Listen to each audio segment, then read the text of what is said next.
دل میں کفر یا وسوسے اور گستاخانہ وسوسے آتے ہیں، میں پوچھنا چاہتا ہوں اس کے ساتھ میری طبیعت خراب ہو جاتی ہے، بہت پریشان ہو جاتا ہوں، میرا دل کرتا ہے کہ میں اپنے آپ کو خود ہی کچھ کر لوں، اس کے بارے میں کیا حکم ہے؟ ویسے تو اس کے بہت سارے علاج وغیرہ کتابوں کے اندر موجود ہیں، امیر اہل سنت کا پورا رسالہ ہے وسوسے اور ان کا علاج۔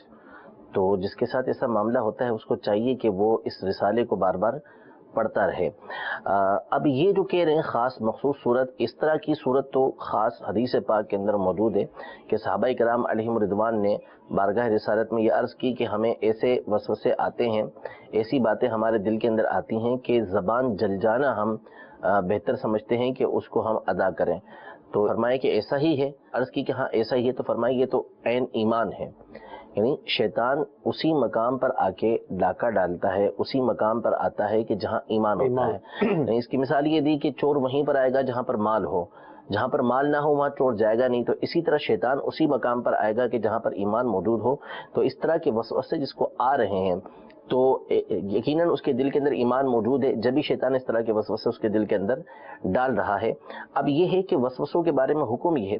کہ جب وسوسے آئیں تو اس کو ہم نے تکلم نہیں کرنا، نہ اس کا اعتقاد بنانا ہے، نہ اس کے اوپر گفتگو کرنی ہے۔ سب سے بہتر علاج اس کا یہ ہوتا ہے کہ آپ اس کی طرف توجہ نہ کریں۔ صحیح، یعنی وسوسہ آئے گا تو آپ اپنی توجہ دوسری طرف لے جائیں۔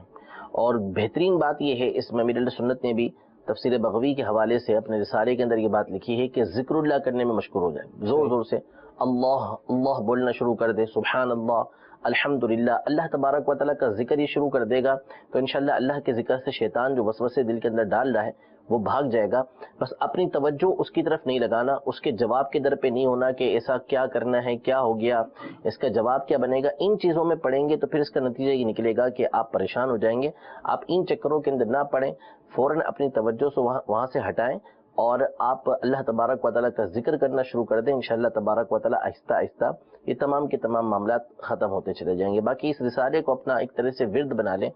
کہ 15 دن 20 دن